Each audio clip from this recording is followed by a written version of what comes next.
gentlemen, welcome to Hard to Paint. I, of course, am your host, David Grubb, and I'm joined by legendary sports journalist and broadcaster and my good friend, Mr. Ro Brown.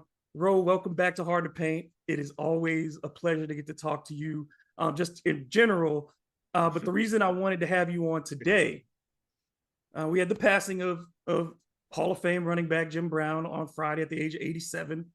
And to me, we are losing, it seems like we are losing a lot of these transcendent, seminal Black figures in sport. Yep. And there's a tremendous battle in my mind for their memory because, and I want to get your thoughts first on this, because I think there's a similarity here between, a deep similarity between Bill Russell and Jim Brown. Mm-hmm. Now, there are some very differences in their personalities, but in their stories, there's some very deep similarities. And I watched over the last year in the passing of Bill Russell, how the NBA, after all these years of not acknowledging the things that he went through, of not acknowledging the struggles that he faced, that he and his teammates faced in Boston, and all over the years, that while he was here, there was never this remembrance for him. You changed the award name, but you wait till his passing to retire his jersey number, to make this big thing about him. And it still kind of sanitizes the story and his life and what he went through. And I watched now with Jim Brown. And again, it seems like very quickly we're turning into, the activism part becomes a very small, the certain part of his activism. What he speaks out about, we're only going to talk about a certain few of the things that he spoke about. So when you look at this, when the passing of these types of figures, how important is it to really discuss who they were and what their lives meant? Well, it's very important. I mean, it's always important to do it. The people that you want to do it before they die or do it more often while they are alive, I don't think it's a thing of, usually it's not a thing of disrespect or they don't know. I mean, I think in the last maybe 10, 15, maybe 20 years now, the NBA, that particular sport, I mean, they really didn't care about people who played before. I mean, they just, like baseball did. I mean, baseball talked about their people, but the NBA really didn't. And I think David Stern started to do that. I mean, he started to make sure that these people were around, started to make sure that, the Russells and the Pettits and the Robertsons were always sitting courtside at the All-Star game. I mean, and that was planned. I mean, those people, all that was planned. So, I mean, I had to give them at least that much credit for that. But then there are things that when you really, really get down deep into it, you won't hear it unless it comes from a David Grubb. I don't think that's necessarily new. I mean, I think there are things that we find out about other seminal African-American characters. I don't think it's new. I think this is something, it's always been that way, and it will probably always be that way. I mean, not to, put shade or shine light on you or people like you. That's why people like you are important. And, when these people pass away, then you have more time to talk about it. That's just how it is. It's just, you start doing obituaries and you start looking and you find out things that you didn't know before. I think it's that way when a lot of people, how many funerals have you gone to and you found out, there's always something I didn't know that about him or her. Those family secrets that come up. Exactly. It's the same kind of thing to me. I don't know if that makes any sense to you, but I mean, no matter how small it is, nobody ever told me ... And you find out more and more about people, unfortunately, be it famous or infamous. You find out more about them when they die. That's just how it's just how it is. And I'm not sure that it's so that's why I said that it's important to have people, like I said, like you. And I'm talking about, black people or white people who are in tune enough to know that while these people are alive, you need to you know, talk about them in a more complete way, if that's the right, I have a limited vocabulary. That's the best way I could put it. I think this American ideal of, you know, whenever the legend is better than facts, print the legend. Yeah. I Yeah. think that has, Yeah. we are seeing fundamentally the problem with that now in this fight that we have nationally over what truth is and what things are factual. And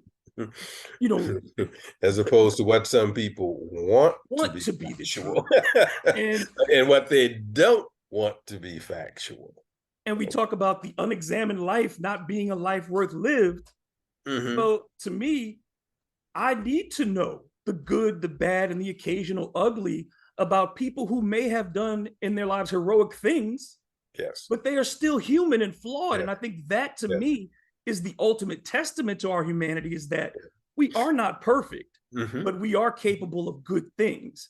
And I think to paint that entire picture is far more inspiring and realistic for young people in particular, because you don't have to believe that your heroes are angels. You don't have to believe that that they're not flawed.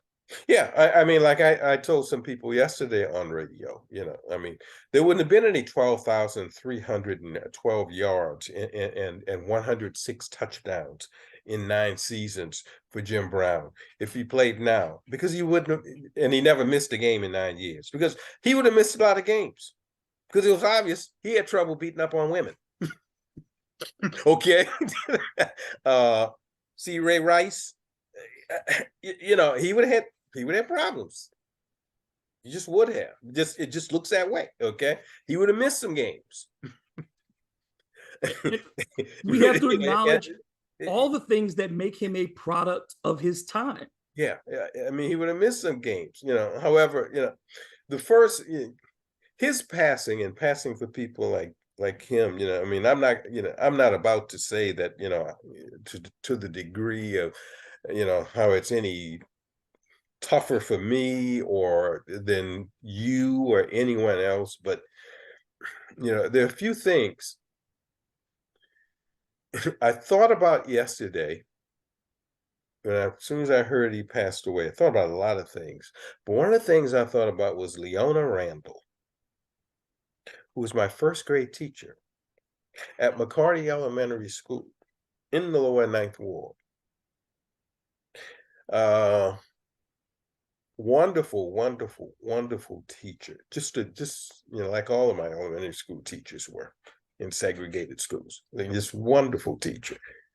She would talk to us periodically about some current event in first grade, and I can remember, Elizabeth Taylor's may have been her first husband, Mike Todd, the movie producer, died in a plane crash. So that's a big story, and so, so she mentioned it to us and talked about it and told us who he was and who Elizabeth Taylor is, and so on and so forth. Well, one Monday morning, David, she comes in and she says, "Children, is anyone here?" And remember, this is 1957. "Is there anyone here who would tell me who Jim Brown is?" One stupid kid raised his hand. You? Okay. All right, Romalis, just stand up and tell the class, who Jim Brown is and what you know about him. So I stood up and I told him what I knew about him. Okay. Remember, it's 1957, so this is his rookie year. Yeah. And I guess Miss Randall sees this very handsome young black man on television the day before playing in a pro football game, and everybody's talking about him and how great he is and so on and so forth. And he went to Syracuse University and dot, dot, dot, dot, dot. So I guess she thought that would be something good to come and talk to her all black first grade class. Okay. So when I think about it, I guess that was the first sportscast I did.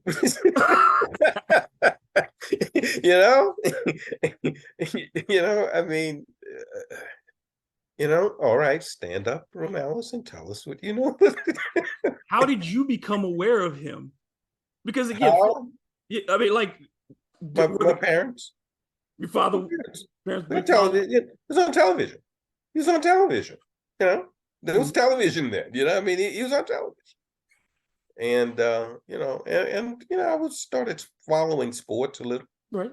then. So yeah, so I knew, yeah. His last name was Brown. Name of the team was, The Browns. the head coach was named. Brown.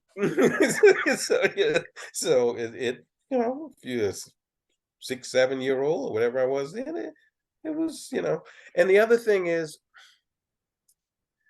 you see, that's where it starts for me as far as age and being aware of things, was Jim Brown and Bill Russell. And that's kind of where it starts for me, with those two people, for me. And, Bill Russell's first season was 56, 57, Mhm. his rookie year. Jim Brown's rookie year in the NFL was 57. And then you talk And, about 3 years know, later, you have the Rome Olympics, and ex- Muhammad Ali enters the. exactly. And for me, it's another one. I'm in the midst of reading a book that I've had for 15 years that I just got around to reading.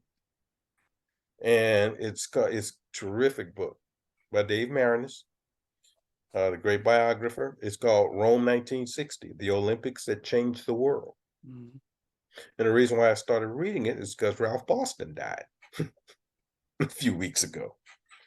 And I had the pleasure of meeting him in 2020, right before the pandemic. Took a picture with him, as a matter of fact. I still have, and talked to him about that. And so, yeah, you're right, David. And, Wilma Rudolph, 1960. Like you said, Cassius Clay, Muhammad Ali. You know, uh, and so that's where it starts for me, kind of. So when those people go, yeah, it's like a little bit of your life or your childhood or your development is gone. It's like, yeah, it's like that. It's not the same kind of thing, but I can remember when I was working in Lake Charles, and John Lennon was assassinated, killed, or whatever way you want to look at it. And I called my mom the next morning, just because I called my mom, just calling her, really, and she was down. And she was just, she just sounded, I said, "What's the matter?" She said, "Oh, I'm so upset about John Lennon." I said, "Oh yeah, yeah, I'm really bummed out about it." She said, "It's like one of the children in the neighborhood y'all grew up with just got killed." you know, Amazing. you know what I mean? So People, it's weird how many how other people's lives become markers in our lives, and they're yeah, like, yeah, for me, certainly for people my age, Kobe Bryant's passing becomes a touchstone exactly, moment because he was exactly. Same kind of essentially thing. my age, Yeah. just 3 years younger than I am.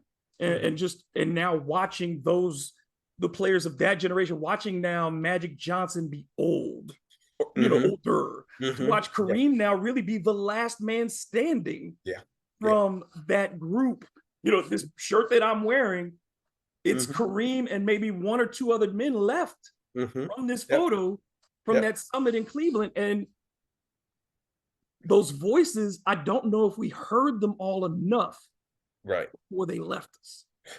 And the thing about it is, as I said, Russell, Jim Brown, as I said, for me, because of, that's what black athletes were. And it's not to say that every black athlete was like that. I mean, Willie Mays wasn't outspoken. I mean, he did his thing, but he wasn't, and that's fine. I mean, that doesn't make him any lesser Yeah, he was in there. Yeah, he was, but in there, but maybe not out there. I Right. mean, it's like the famous line when Kurt Flood was doing his thing, and Bob Gibson came to him and told him, "Kurt, I'm behind you on this. I'm behind you. I'm 100 yards behind you, but I'm behind you." And so it didn't have to be everybody, but the ones who did, and these are two of them who did. And when those people pass, yeah, a little bit of you leaves. I'm talking for me. I mean, a little bit, yeah. And they're gonna go at Right. some point. Yeah, I mean, that. It's not like they gotta go. Man was 87. Yeah. Bill And Russell was 86, 87, they're saying me, I mean, yeah, they gotta go. That, but doesn't make it, any easier. But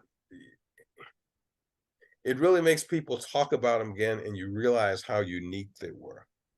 And you realize how important they were, not just to you, but they were important to the fabric of this country. And, it really drives it home for you.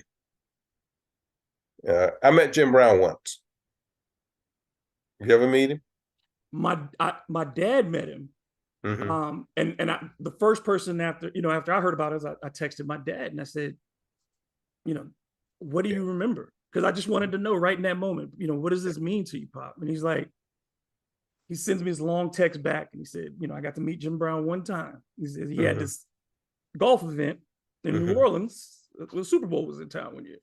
Okay. So it was Jim Brown was there, Ted Hendricks, Okay. Hmm. Marcus Allen. He got me an autograph from Barry Sanders that day. So that's my memory. He wasn't speaking with Yeah. Jim Brown. I got an autograph from Barry Sanders. But he says he got his moment to talk to Jim Brown, Yeah. and Jim leans in. He said, he's walking with a cane then. This is a few years ago. He's still, I think he was like 82, 83 at Yeah. the time. All right. Hmm. And, that's he's frail, he leans into it. He talks about, tells about the football stuff. But he said, look, the reason me and my friends thought you were so cool was because you had Raquel Welch. And he said that Jim Brown laughed and slapped him on the back like that word. And he said he'll never forget that. It was just that, he made Jim Brown laugh. And he was like, yeah, that was a good time. Well, my one meeting was 1978, maybe 77, but I think it was more 78. There was, before the last two we had, there was a black college football all-star game played at Superdome. And they brought him in, Sherman Copeland and then Crusoe. It must have been like 78, 79. Put this game on, actually. And so they brought him in to make publicity appearances before. And he came down to Channel 6. I was a production assistant at the time. Came down to Channel 6 to be on Sportscast Live. And so he's sitting in the office, and David, I mean, this was 41, 42 years old. So he didn't have no cane. He was still like people, if for the people he who was don't know, still when he was 47, he was on the cover of Sports Illustrated about making a wearing a comeback. Raiders You remember uniform and people saying that he could make a comeback at that? 47. That's Jim Brown. There's no football player, running back. Like this is a running quarterbacks, Tom Brady, whatever, 47. You go, oh, Jim Brown at 47 was on the cover of Sports Illustrated with people talking about he might come back so he can extend his rushing record. And remember, I challenged you when he had the thing with Franco Harris, where he challenged him to a foot race and all that kind of stuff. But anyway, so my point is that we're talking 41, 42, whatever it was. Okay. And he sat in that chair in my office, and I mean, he was in that chair. Okay. You know what I mean? I mean, he just looked like, He if fills you up the wanted to space. try to move him or that chair, you would have a difficult time. Okay. And it wasn't because he was obese. He just looked. He's a man. So it was really funny. I mean, we're talking periodically, and I'm doing work, I'm writing stuff and getting stuff ready for the show and everything. Sherman was there. Remember, and I can't say, I mean, I can't use the language that Jim Brown used, but he was talking about something that was supposed to be done and it wasn't done. And, you see y'all fool around, whatever, blah, blah, blah, blah, blah. Paid me a really great compliment without even mentioning my name and not even knowing my name. Y'all don't take care of business. You say, see, y'all need to be like this man. And he pointed to me, and I'm looking, what's he trying to I'm thinking, oh, shoot, what did I do? Y'all need to be like this man. See, this man sitting here doing his job, getting all this stuff done, and we standing here talking over him and talking all around him. He ain't paid us no bit of attention. He doing his job. And we all kind of laughed, and said, oh, okay, that's nice of you to notice. But so that was the only time that I met him. Okay. And but yeah, it was, just, I mean, just a marvelous athlete. The other thing that was funny was, my mother, and this is in the 50s and the 60s. My mother thought he was just the most handsome human being on the face of the earth. Okay, she just thought he was, she just thought he was. Okay, it just thought, and we watch, and I mean, she wouldn't ordinarily watch the football games. I mean, she'd watch them with my dad now on Sunday. Sometimes she just, oh, who's, what is that, or what? But when the Browns were playing, she'd sit there and she'd watch it. It was so funny because they tackle him and she'd go, why are they letting him fall on him like that? Why is that? They should get him off of it, whatever. And my dad sitting there going, he hurting them more than they hurting him. So yeah, I thought about that yesterday too, that my mother really, really, liked him, I guess like a lot of people did. I also thought about, of course, the Cleveland Summit picture. And I also thought about, there was a layout in Ebony magazine about Jim Brown, but it was about the Black Economic Union.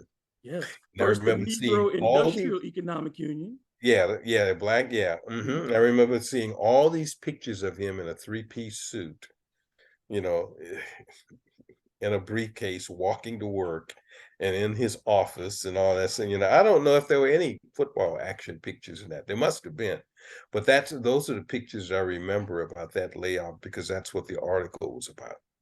Yeah, and I think that they ended up supporting like over 400 Black Yeah. businesses through that. And you look at that, it's like him, and of course, there was this big push at that time for that collective business approach.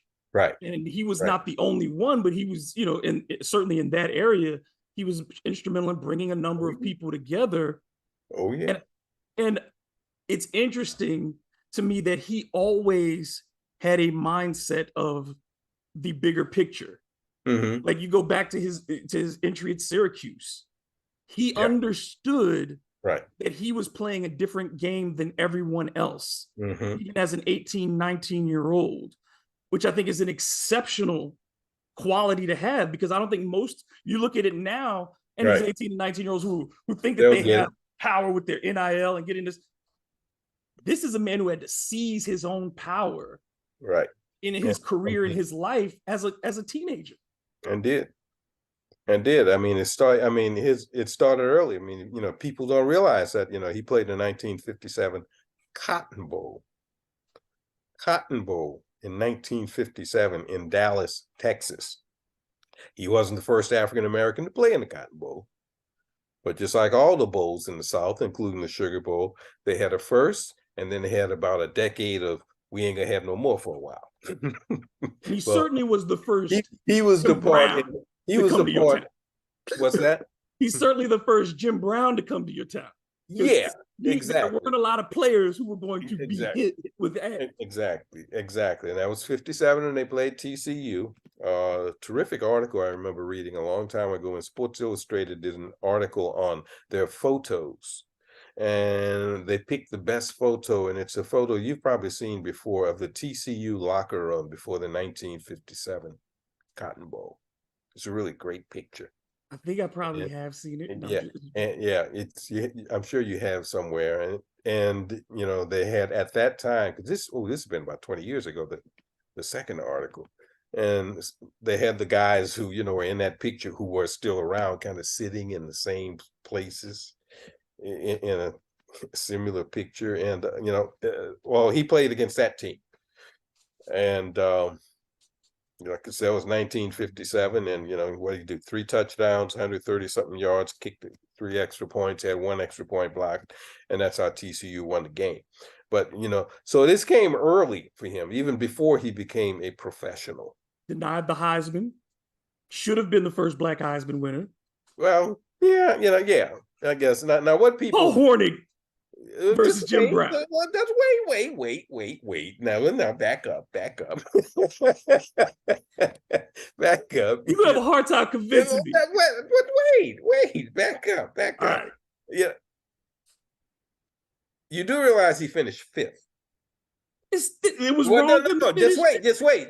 You do realize he finished fifth. Yes. Because most people think that it's a Gino Toretta, Marshall Faulk. No, it was not that. Okay, it ain't that. Okay? That is the most blatant robbery in history. That may have been worse. That is worse. Gino Toretta over Marshall Faulk is the worst in the history of the Heisman, as far as I'm concerned.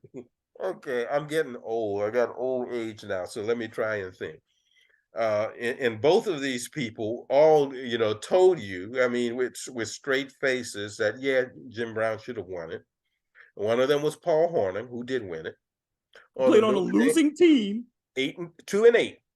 Notre Dame was 2-8 that year. Yep, they were 2-8. The other guy that I've heard say, without blinking, Jimmy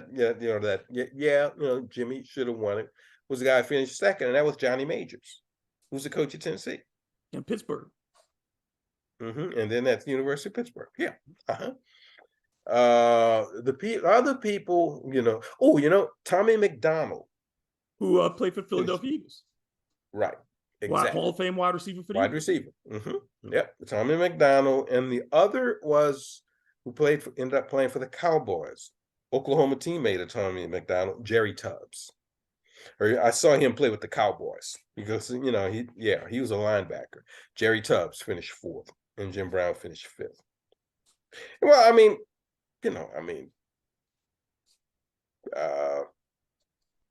Kenny Washington probably should have won it. UCLA in 39. But so a black player wasn't going to get it. There's a lot of boys and brothers. It's that simple. That's why I kind of go, he should have, but come on. I mean, really, it just wasn't gonna happen.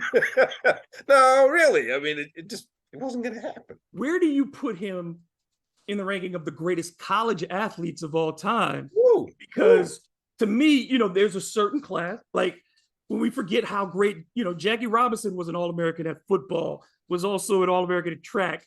And Jim Brown, the first black person to be inducted into the National Lacrosse Hall of Fame, was an All-American at lacrosse, and was that before he was recognized in football. Played on the basketball team. Syracuse, was the leading scorer.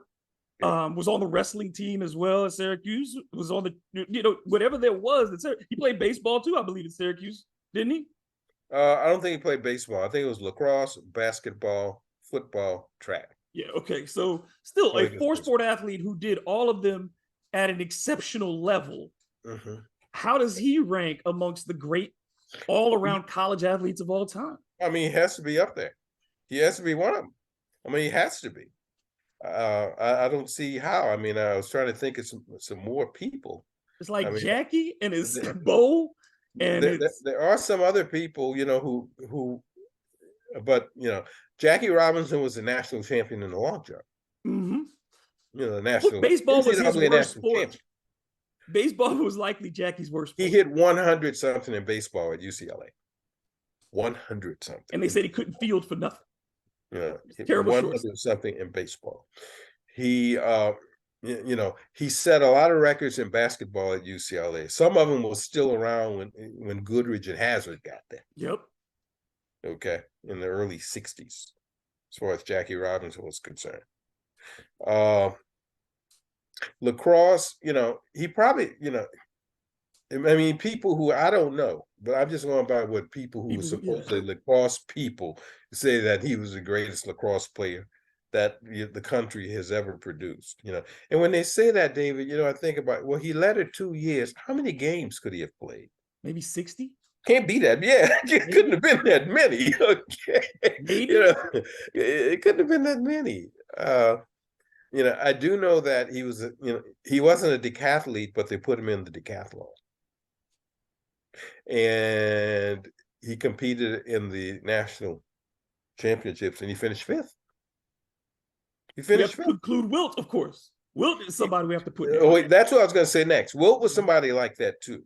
Okay, I mean, but yeah, he actually finished fifth and actually qualified for the 56 Olympic trials to make the team in Melbourne. That would have been a heck of a team, because Rayford Johnson won it 4 years later in 1960, but he was on the 56 team, Rayford Johnson was. And I think he won the silver. Milt Campbell from University of Indiana won the gold. I'm sure whoever was the third person in 56 was also very good, but but it just shows how terrific an athlete he was. 44 points in one game that senior year against Cornell. I didn't know he did that at Syracuse. And I heard Tom Heinsohn one time, who played against him when Tom Heinsohn was at Holy Cross. Mm-hmm. He was at Syracuse. He said, "Yeah, if he wanted to, he could have played in the NBA." He said, "No." He just said, he wasn't just a football guy who was just out there, like it was sometimes. I said, no, he was playing. He played. Yeah, he said, "I played against him." Yeah, he could play. He does not seem like the kind of person who would get on a field of competition if he could not compete. Yeah. Like he was not going to fake it. Uh-huh. There's Jim Brown also kind of became the embodiment of Black masculinity for a lot of people. Now, I'm not saying I think for Black people, we have always had our different visions, but publicly, Jim Brown gets pushed to the front in a way that is, for empowering the Black folks at one point, but also very intimidating to the country as a whole.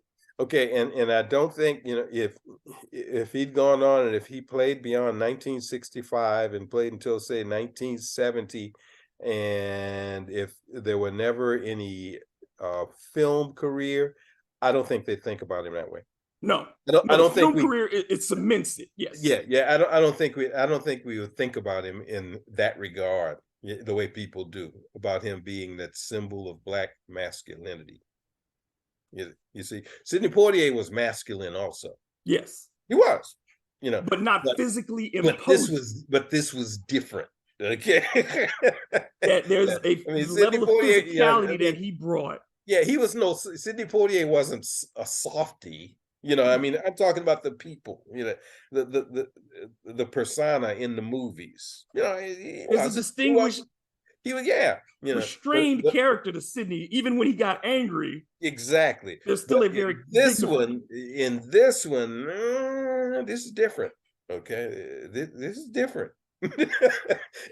and I don't think that if it was just football, people wouldn't be saying that today. But he makes that way for Bernie Casey, for Fred the Hammer Williamson, for O.J. Simpson eventually, all these guys who made Bubba Smith, all who make the transition into film in some way. He makes it possible because no, not just them. He makes it possible for Richard Roundtree. Well, yeah, of course.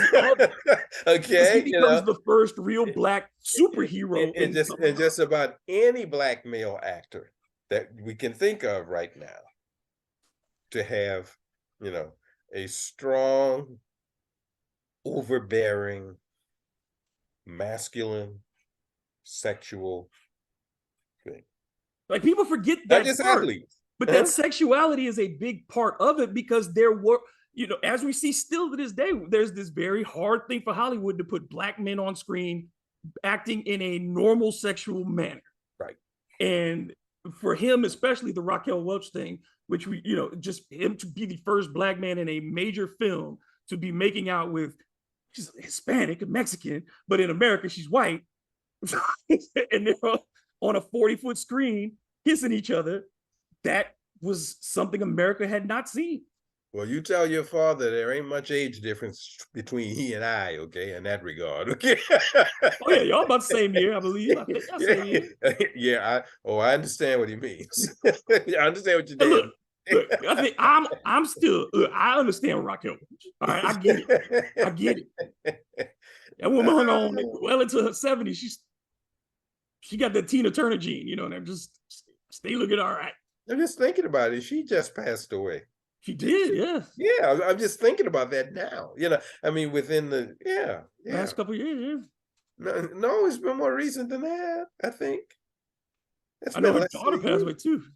I think too. Pardon me? Yeah, I think her daughter passed away too. Oh, really? Ooh, okay. Uh, But yeah, wow, Jim Brown. Bill Russell.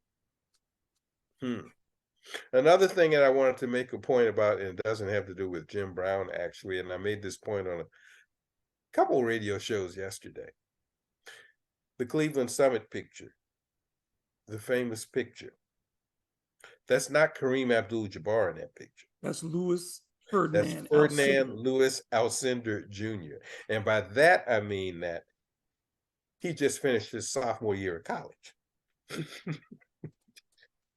He was 20 years old, if that old. But I know because it was 67, that was his first, 66, 67, David, was his first year of varsity competition. So he just finished his sophomore season.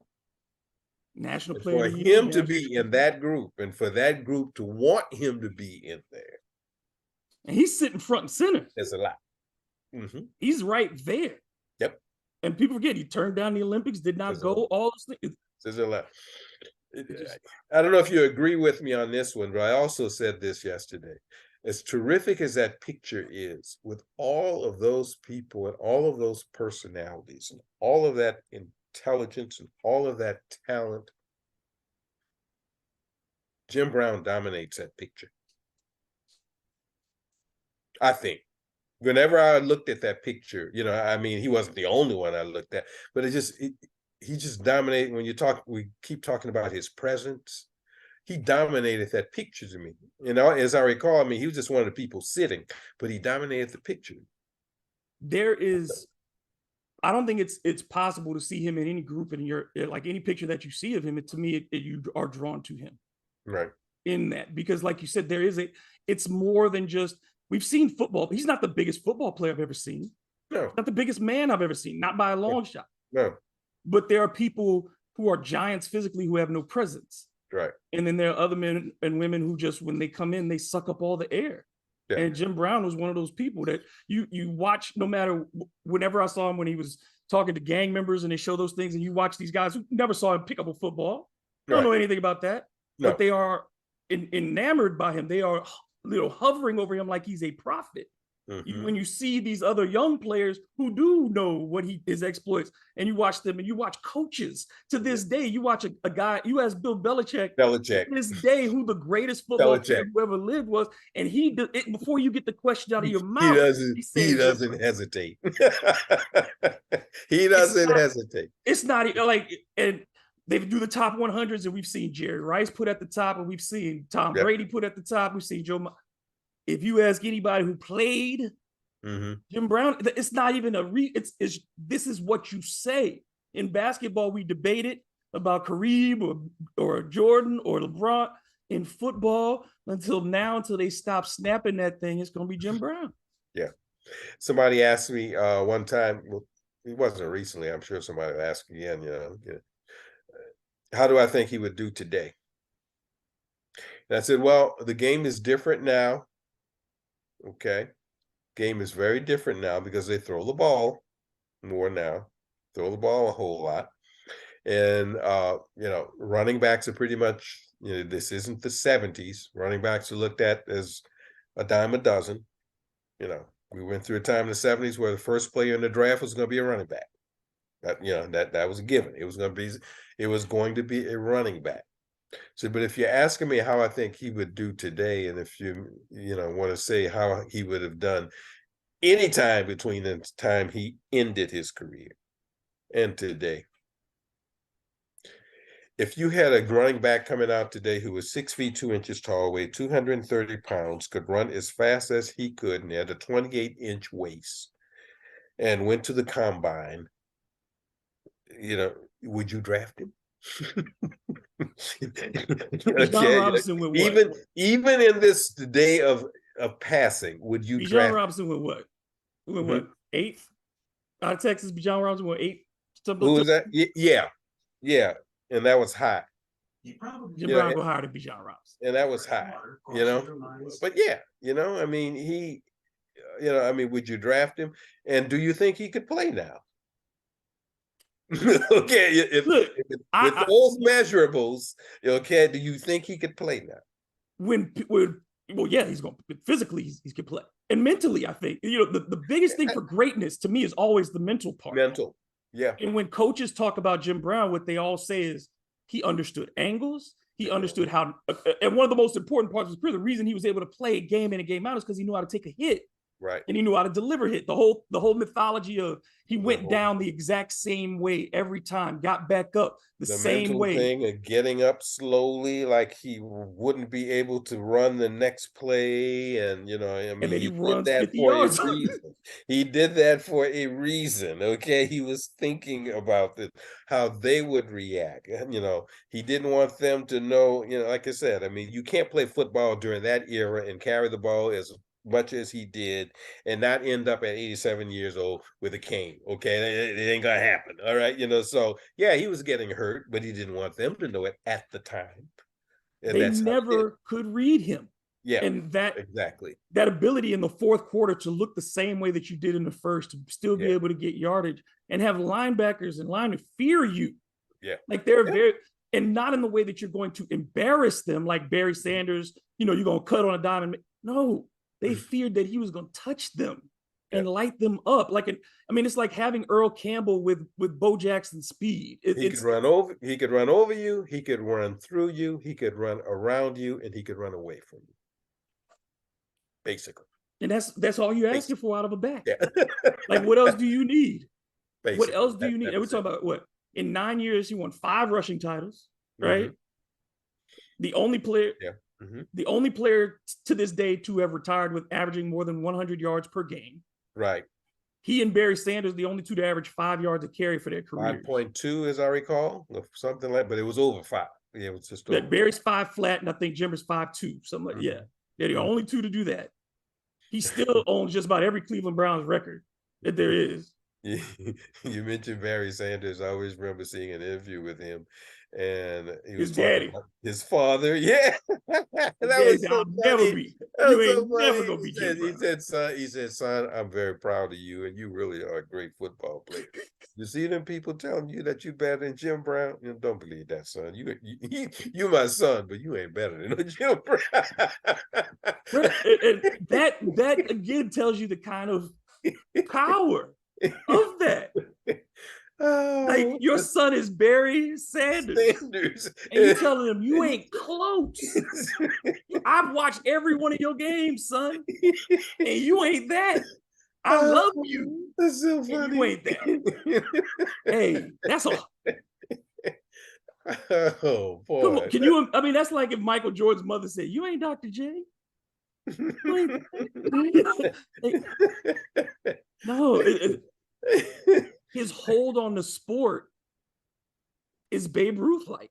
Yeah, absolutely. It's because even Chamberlain, for all the records, has been diminished in a lot of ways over the years.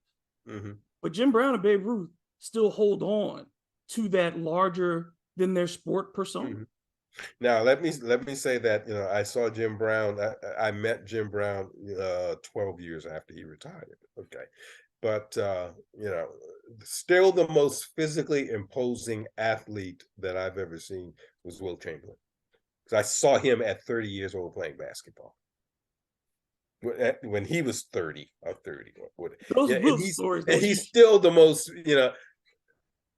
just to see him walk by me and to see him run up and down the court, playing against the Celtics that night, in an exhibition game. It was an exhibition game, but they were playing against the Celtics. But just You know, I mean, to see I had no idea his shoulders were that wide. That was the first thing that jumped out at me. As far I'm as still bugged that Arnold Schwarzenegger says Wilt Chamberlain was the strongest dude I ever met. Arnold Schwarzenegger really. and Wilt Oh, Chamberlain I believe it. was the strongest dude he ever met. And I remember those stories that you used to tell me about how players in the league were like, we never really wanted to get Wilt real mad. Right, Because right. I remember Bill Russell saying that Yeah. there was a fight and he just grabbed people and just lift them up. Yeah. Okay, the fight is over, fellas. Yeah. Yeah, he's most physically imposing. Looking at it, I've never seen anything quite like him. I really, you've heard me say before. I mean, you could always say him when people ask me and say, "Well, I think Kareem is the greatest player of all time," but I've never seen anything look like Wilt Chamberlain. Yeah, I think to people this day, I and still I have. saw young Shaq. I've been around Shaq, and I understand how great athletically Shaq is. Me too, but it ain't the same thing. It I've looked wasn't at the the same black and thing. white footage of Wilt It was Chamberlain not doing the the high same jump with a thing. hat on. Yeah, it was I've watched him run the hurdles. I've watched Yeah. him throw the discus.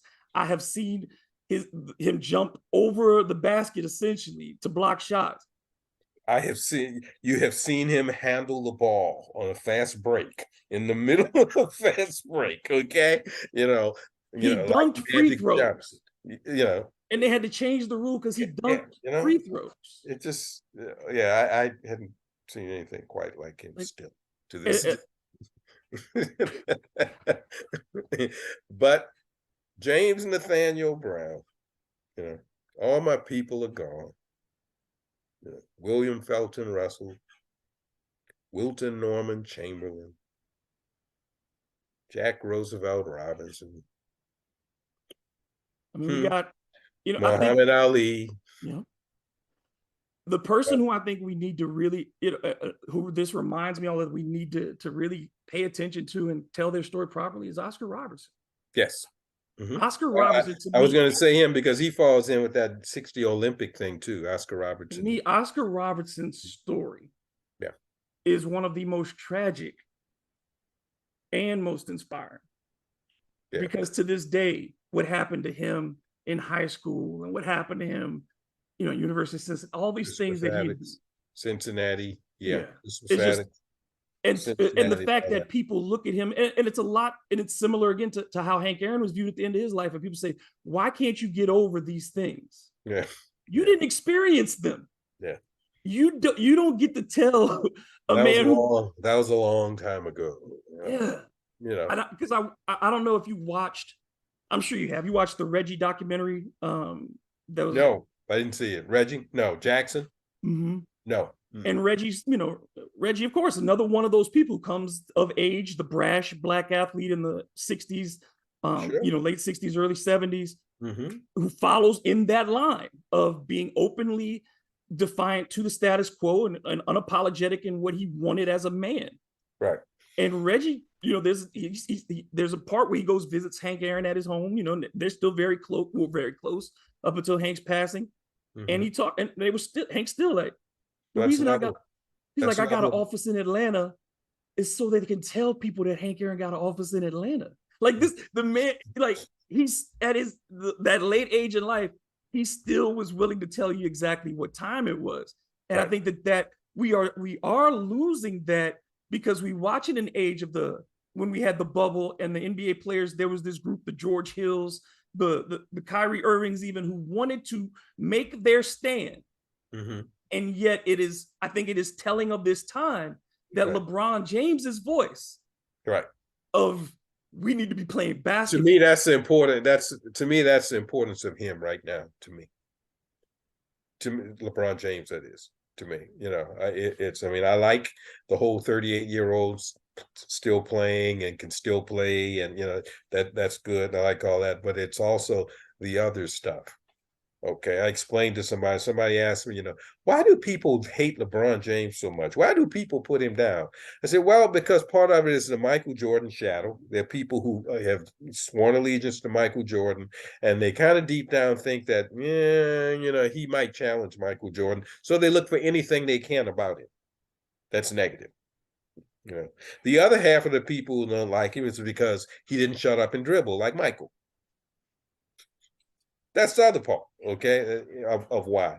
But beyond all that, I don't worry about all that stuff. I mean, I think it's you've got the black athlete who has been very successful, who has turned out to be all that they thought he probably couldn't be. And I was one of those who thought it was going to be a train wreck. It didn't turn out to be a train wreck. Knock on wood, who knows? There are no baby mamas. Okay. Yeah, like I said, knock on wood. Okay. There's no police blotter. And it's been 20 years.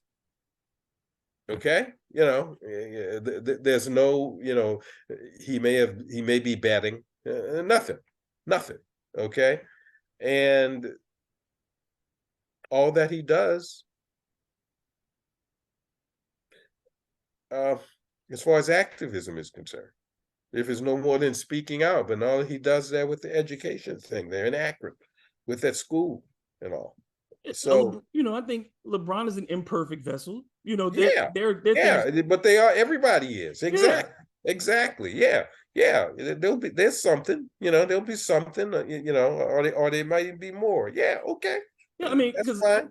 But Mahmoud Abdul-Rauf, Colin Kaepernick, any one of them, there you go. have their good, and there's things that I disagree with them as well. I think that with people, with the black athlete in particular, is typically for other races, financially, your athletes are not the number one on the food chain. Your athletes and entertainers. White folks don't deal with that the same way. Asians don't deal with that the same way. Exactly. But for us, at the Hispanics and blacks in particular, because this is you are basically the permanent underclass in this country, the fastest way to get money is through these two means, which means you are put in the public eye. Yeah. And many are not prepared for that. And to ask all of them to be Jim Brown or to be Kareem Abdul-Jabbar or to be LeBron James. No, it's not fair. Exactly. But I think the ones that who do make those choices to get involved, what we have to do as a people is support them in ways that we nudge them in the right direction instead of saying, shut this down, you're doing it wrong. Exactly. Like I always say, even white people who don't have money have money. They just don't have as much as they want. And whereas I mean, we have gone through as African Americans, it's not the only thing, and we always tell kids that you don't have to be an athlete or a rapper or a singer. There are other things that you can do, but traditionally that's what we looked at as success monetarily, usually, where like my sister, it was easier for us. Like my sister who worked in philanthropy says, she said, I've been around, the richest white people in the world. And all those people, you don't know they're the richest white people in the world. And they don't care that you don't know. They don't want you to know. They don't want you. Yeah. Yeah, they don't care that you It's like the mob. They move in silence. They don't need you to know who they are. They don't. Rich people don't. They dress like they don't want you to know. They drive a car like they don't want you to know. They got the most expensive, regular looking clothes you ever seen in your life. Exactly. The most, you just can't tell. And but the history of this country was that it was a lot easier for us to gain power through those means because those were people that white people saw. Too. And that was the fastest way for us to talk to white people because we didn't have the political clout in the 50s and 60s to be able to get to mainstream America. We weren't on television in a meaningful way outside of Nat King Cole, and that was gone real quick. So, I mean, for us, the athletes and the entertainers were the access to white America. And if you were going to talk about the struggle, if you were going to try to get some change, those were the only people who had the microphones. Well, David,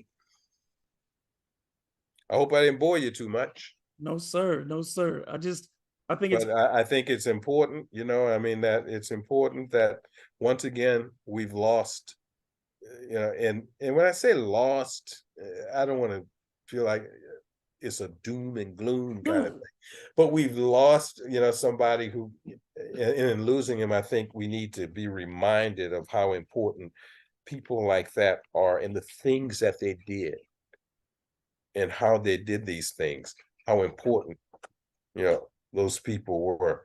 And I hope every time one of these guys goes, I hope that there's some athlete or athletes out there who might have a light go off.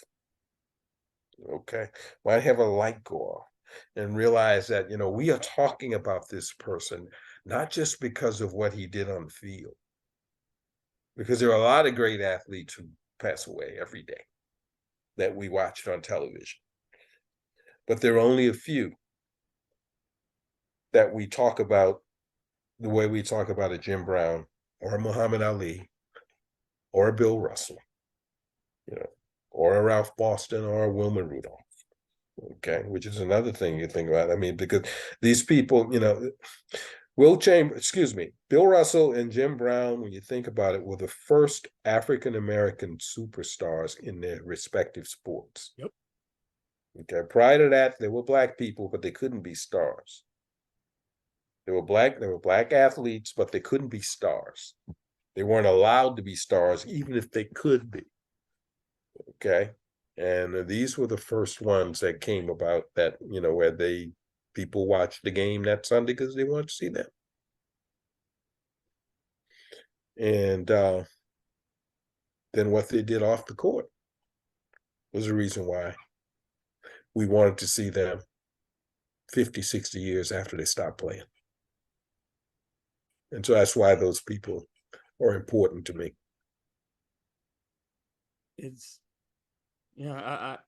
I just love being able to have these conversations with you. It's something that we've been doing as long as we've known each other. Yes. As long as we've known each other, I've always wanted to know and love to hear the information. Mm-hmm. Because our job as journalists and content creators, as we are called now, is we are the ones who are supposed to preserve the stories. We're the ones who are supposed to share them and to make sure that they do last. And that, as we talked about at the beginning, paint the complete picture. Mm-hmm. Because I don't want to deify Jim Brown. I don't want to make him a demon either.